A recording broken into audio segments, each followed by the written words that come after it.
తెల్లారాక నాకు ఇది తెచ్చిపెట్టి ఇంకొట్లయితే ఇది కొట్టేస్తుంది మళ్ళీ అడిగేసి ఇప్పుడు అమ్మా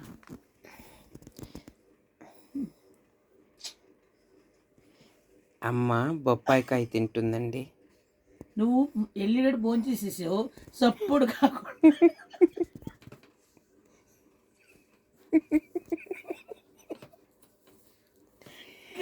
చప్పుడు చేయను, అన్నం చప్పుడు చేయను, మింగేసావు. ఇప్పుడు నన్ను లేపావు, వచ్చాయి చప్పుడు చేయి, చప్పుడు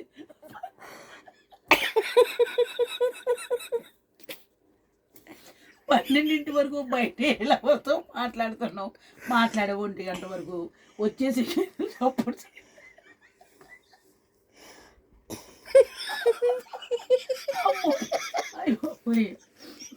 ఇప్పుడు మళ్ళీ నాకు వేలుకి వచ్చింది బొబ్బస్కాయ తింటున్నాను. ఏం చెప్తాను మరి నేను చూస్తే అయ్యి రామచ్చి ఆడొచ్చి ఆడు బిర్యానీ తిని ఆడు పారిపోయాడు. అమ్మా షూట్ లేకపోతే పొద్దునే వస్తాను ఎందుకు షూట్కి వెళ్ళిపోంటున్నాడు. అందరూ శివరంగ నీతులు చెప్పేవాళ్ళే. అయ్యి రామా అయిపో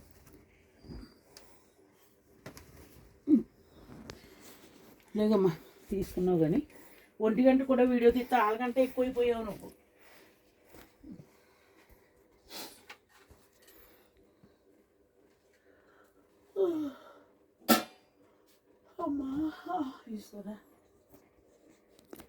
అమ్మ ఇవాళ ఇల్లంతా సర్దిందండి చూడండి. నువ్వు చదివినట్టు అందరికీ తెలియాలా?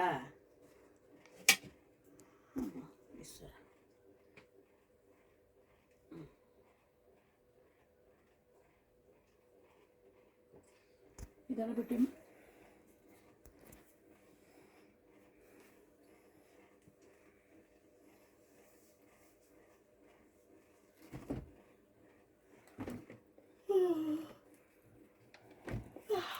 అమ్మా.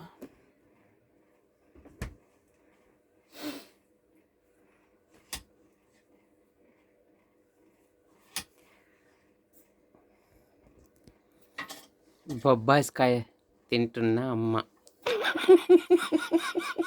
సిగ్గుండాలి 1 గంటకు వీడియో తీయటానికి.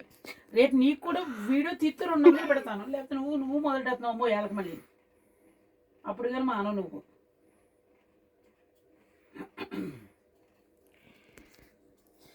ఎప్పుడు కొన్నా చెప్పనమ్మా కాయ చెప్పగా తీయగా లేదా 80 రూపాయలు ఏకంగా కాయ.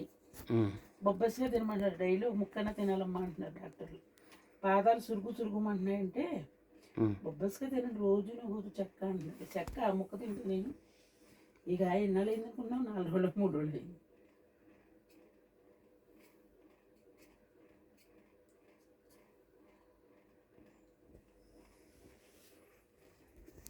ఇంక ఈ గుమ్మ ఎదురులో అయి పెట్టద్దు ఈ పెట్టద్దు అంటది మా తల్లి.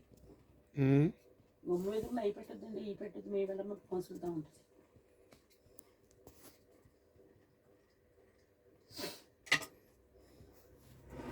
అమ్మ అందరికీ గుడ్ నైట్ చెప్పాయమ్మా. అందరికీ గుడ్ నైట్, నీకు కూడా గుడ్ నైట్. ఇదిగోనండి బొబ్బస్గా ముక్క పెడుతున్నానండి. డాక్టర్లు నన్ను తినమంటే మీ అందరికీ పెట్టడం సరిపోతుంది నాకు.